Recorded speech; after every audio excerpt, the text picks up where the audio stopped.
Hola, ¿qué tal? ¿Cómo están todos ustedes? Estamos en un nuevo encuentro de podcast de la libertad en el marco de Fundación Atlas para una sociedad libre, y hoy vamos a tener el gusto de hablar con Jacek Spendel. Él está en Polonia, nos va a comentar ahora, vamos a hablar en inglés. Él es presidente de Liberty International y esta organización va a desarrollar un evento muy importante a mitad de agosto en la ciudad de Buenos Aires. Y ahora vamos a empezar a hablar un poco en inglés. Hi Jacek, how are you doing? Thank you for this opportunity to talk to you. Hello Martin, hello all the viewers. It's a pleasure to be guest in your podcast. And I'm really excited before the event in Argentina that you just mentioned. You asked me where I am. I'm actually, you can judge by the weather. It's a summer weather, more or less. I'm in my country, in Poland. Here at Liberty International, we actually work remotely, and we have people from almost all of the continent working from their laptops. But at least once a year, we gather and meet together. So one reason we are super excited is the conference and celebration of freedom in Buenos Aires. Another reason, I will not hide it, is that we can finally meet in person, with my team and the board. So great times ahead of us. I'm sure we'll talk more about this at this interview. It's really good to see you speaking from the land of Karol Wojtyla, the Pope that made so much for freedom in the world. It's very important here in Argentina. And I would like to ask you now about what is your organization, Liberty International? Yeah, thank you for mentioning Karol Wojtyla, John Paul II.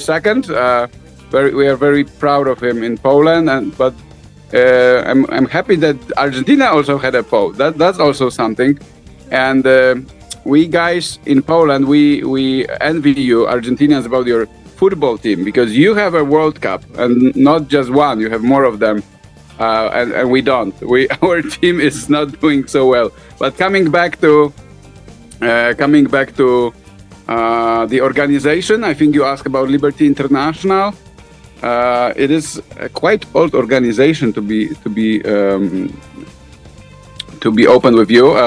It was started in 1969 under a very different name. It was Society for Individual Liberty, then promoting ideas of liberty, quite radical, mostly anarcho-capitalists.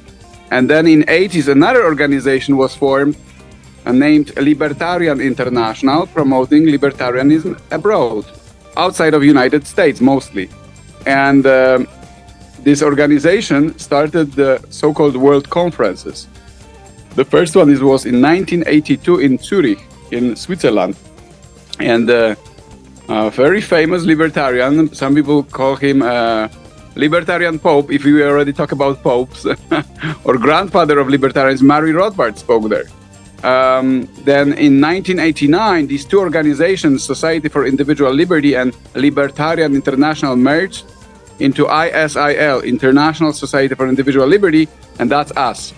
Because we are still in the books by law, we are ISIL. We just started to use name Liberty International about 15 years ago. It's just shorter and maybe easier to remember by people. And what do? We promote ideas of liberty, first of all, but our mission, finding and expanding freedom in unfree world, tells a bit. First of all, that most of our activities are abroad, but second is that we try to recognize that there are elements of freedom out in today's world. Even if today's world is pretty statist, of course there's too many taxes, too many regulations, that's all true. But we try to remain optimist in today's world. We try to identify the elements of freedom and bring these elements of freedom closer to individuals, people who need freedom. Everybody needs freedom, because freedom is the basis of happiness. You cannot build happiness without freedom as a foundation, right? So we want to be, I would call it practical libertarians. We want to bring these the practical solutions based on libertarian theory closer to individuals across the world. Does not matter what color of skin, does not matter what color of passport. Everybody needs freedom. So we have plethora of projects, from more inspirational ones, like, for example, we recently make animations, and Argentina plays a big role. You just talked to Gabriel Capraf recently. He's head of storytelling department. These are the guys who make the animations for us. And soon, not only animations, soon maybe normal movies. And this is the inspirational part. But we have a lot of trainings, for example. So we train people into financial freedom, how to be more financially free, because if you are, then you are more a sovereign person. You are more responsible for your actions, right? That's very important element of freedom. Or we teach people about things connected to relocations, immigration. Not everyone has a joy to live in a peaceful, prosperous country, and people sometimes seek for something better, and they don't need to be shy. It's all fine, and we are trying to help with solutions and ideas. Of course, everything we do is legal, but we are searching for freedom in today's world. There's a lot of freedom in today's world. So here we are, and I'm very proud to be president. I have a great team of about 20 people. I joined, quite recently, not that recently, 2019 when I joined Liberty International's board, and I became president. So it's 6 years of joy, and I'm happy and proud to grow this organization so that more people can find freedom in unfree world we live in. That's great. And why did you choose Argentina for this Congress? We chose Argentina. I will not hide the reason. The reason is connected with political, but not just political. I think societal and cultural shift that happens in your beautiful country. I have in mind the revolution of Javier Milei, the libertarian revolution. Of course, we are totally aware that this is not just the work of one person. This is the collaborative work of people like you, Martin. By the way, I met Martin 12 years ago in Fairfax, Virginia. We participated in MBA training by another Atlas Society, but American Atlas Society, and we had a great time together. It was a fun time. So I could already learn about Martin and Fundación Atlas. What do they do in Argentina? People like you, Martin, other organizations, authors, influencers like Martin Krause, like Bertie Benegas Lynch, both father and son. You guys contributed for this shift that we are observing right now. And what other country can we choose if not Argentina to go to be living, to be part of this, to observe, to talk to people. It's extraordinary what is happening in your country, and it's historic. So I'm super happy we made that choice. The choice was made over a year ago, actually. And by attendance, by number of registration, I judge that this can be also historic Liberty International World Conference. And what do you think that is the power of think tanks in today's world to influence and to make our ideas realities? I think power of think tank is bigger than most people think, bigger than our budgets reflect. Typical think tanks outside of US have rather small budget. Even us being in the US, we are not very big by terms of budget, but I think we do quite a lot with what we have, because international team and so many projects. But our role is to refine the ideas. Ideas are created very often by theoreticians, by writers. These guys play a tremendous role. Philosophers, lawyers.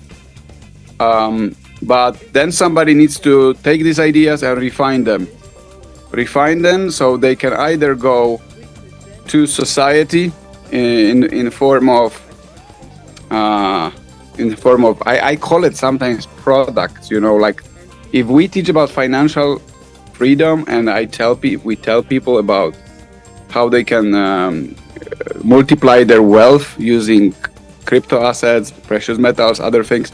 I think these are like tangible products that we give them. Maybe I should say intellectual products, not tangible products. That's one way. Another way, for the public policy think tanks, we are not classical public policy think tanks, but they are great public policy think tanks out there. They are refining the ideas to make them digestible for politicians. And that's super important role.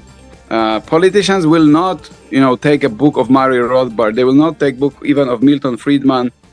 Okay, maybe there was this guy in Estonia, Mart-Laar, who says that he had the book of Milton Friedman and he opened it and he did. But that's not normal course of action for politicians.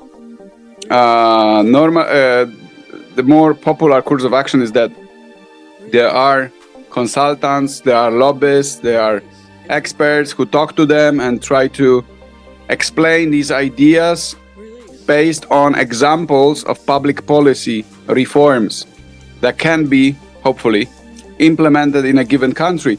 So think tanks refine these ideas from the books, sometimes polish the corners, because not everything can be translated one-to-one to policy, but they take as much as possible of the good stuff from the thinkers and make it accessible for politicians to implement. I think this is great, super important role. And what I especially enjoyed about think tanks, maybe not all of them, but many of them, is that we, the think tank people, we don't need to care that much about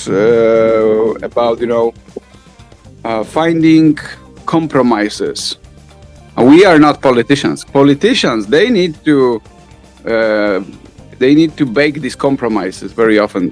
Very often it's impossible other way around, because there is mathematics. They need to make choices. They are in this chamber together with people who have slightly different ideas. Like in Argentina, Avanza Libertad people must talk to people from the center-right party of Macri and Bullrich, and they need to find a common ground together. So these guys, the politicians, they need to find compromises. We in the think tank world, not necessarily. We need to make it digestible. We need to make it looking good and working, of course. But we don't need to go that much into compromise. It's a comfort. It's a comfort comparing to the job of a politician. I think it's not just important work, but it can be a passion. It can be very joyful. At least for me and many of my colleagues, that's what we like to do. So I'm sure, Martin, you like your job as well. Otherwise, you would not do the same for over a decade, right? Yeah, of course, we are in love with our profession, or with our job.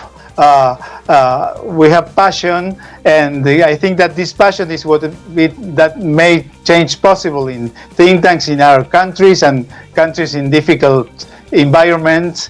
And in order to close this interview, I would like to ask you, where can people get more information and be part of this event that's coming in less than a month? Yes.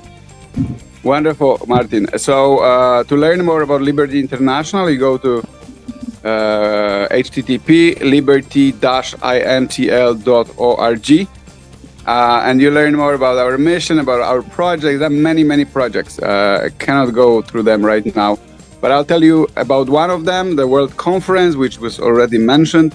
And the dates are August 15 until 17. That's Friday, Saturday, and Sunday in the beautiful capital of Argentina, Buenos Aires, Chaba, right? Ciudad Autónoma de Buenos Aires, if I'm correct. You have a beautiful city, and this conference takes place in Hotel Pestana. You can buy tickets either at the Liberty International website that I mentioned, or dedicated website. It's liwc25.com. liwc25.com.